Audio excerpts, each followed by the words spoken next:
আসসালামু আলাইকুম, শুভেচ্ছা, স্বাগতম। প্রিয় দর্শক, এখানে একটি সংবাদ জুলাই ফাউন্ডেশনকে নিয়ে আর কি। আপনারা জানেন জুলাই ফাউন্ডেশনের দায়িত্বে এতদিন ছিল মুগ্ধর ভাই স্নিগ্ধ। উনি পদত্যাগ করছেন, ওই ব্যাপার নিয়ে সংবাদ। জুলাই শহীদ স্মৃতি ফাউন্ডেশনের প্রধান নির্বাহী কর্মকর্তার পদ থেকে পদত্যাগ করছেন মীর মাহবুবুর রহমান স্নিগ্ধ। বৃহস্পতিবার 8 মে রাষ্ট্রীয় অতিথি ভবন যমুনায় অন্তর্বর্তী সরকারের প্রধান উপদেষ্টা ও জুলাই স্মৃতি ফাউন্ডেশনের সভাপতি অধ্যাপক মোহাম্মদ ইউনূসের সভাপতিত্বে অনুষ্ঠিত ভোট সভা শেষে এক সংবাদ সম্মেলনে তিনি একথা জানান। তিনি বলেন, রাজনীতিতে যুক্ত হওয়ার কোনো ইচ্ছা নেই, উচ্চশিক্ষায় সময় দিতে পদত্যাগ করেছি। মীর মাহবুবুর রহমান স্নিগ্ধ ছাত্র জনতার আন্দোলনে শহীদ মীর মাহফুজুর রহমান মুগ্ধর বড় ভাই।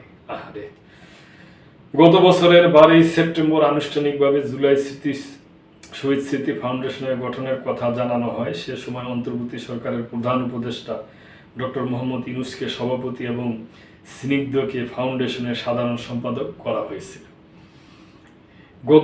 পরে 21 অক্টোবর ফাউন্ডেশনের সাধারণ সম্পাদক করা হয়েছিল বৈষম্যবিরোধী ছাত্র আন্দোলনের নেতা সার্জিস আলমকে।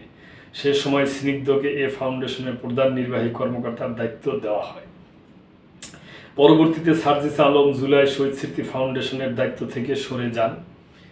তিনি বর্তমানে জাতীয় নাগরিক পার্টির মুখ্য সংগঠকের দায়িত্বে আছেন।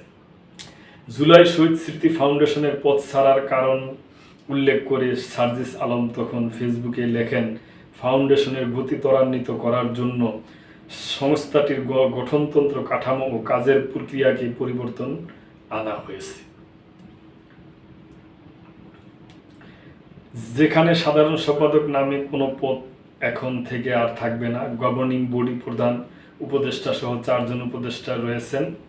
স্বাস্থ্য সমাজ কল্যাণ, স্থানীয় সরকার ও আইসিটি সাধারণ সম্পাদক নামে কোনো পদ এখন নেই। জুলাই শহীদ স্মৃতি ফাউন্ডেশনের সরকার অনুমোদিত একটি অরাজনৈতিক, স্বেচ্ছাসেবকমূলক ও জনকল্যাণমূলক বেসামরিক সংস্থা। গত জুলাই আগস্টে সংগঠনটি ছাত্র জনতা আন্দোলনে শহীদদের পরিবারকে আর্থিক ও মানবিক সহায়তা, পরিবারের আহত এবং পঙ্গুত্ব বরণকারী ব্যক্তিদের ঔষধ সহ প্রয়োজনীয় চিকিৎসা ব্যবস্থা দেওয়া, কর্মসংস্থান, আর্থিক ও মানবিক সহায়তা বা অন্য কোনো উপযুক্ত সুবিধা দেওয়া এই ফাউন্ডেশনের মূল লক্ষ্য।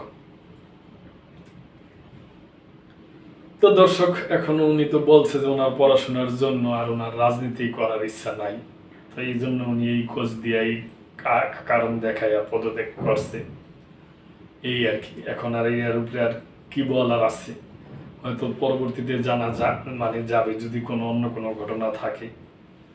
আশা করি সবকিছু ঠিকঠাকই আছে, উনি যেটা বলছে এটাই রাইট।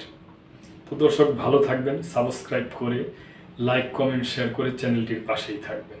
আল্লাহ হাফেজ।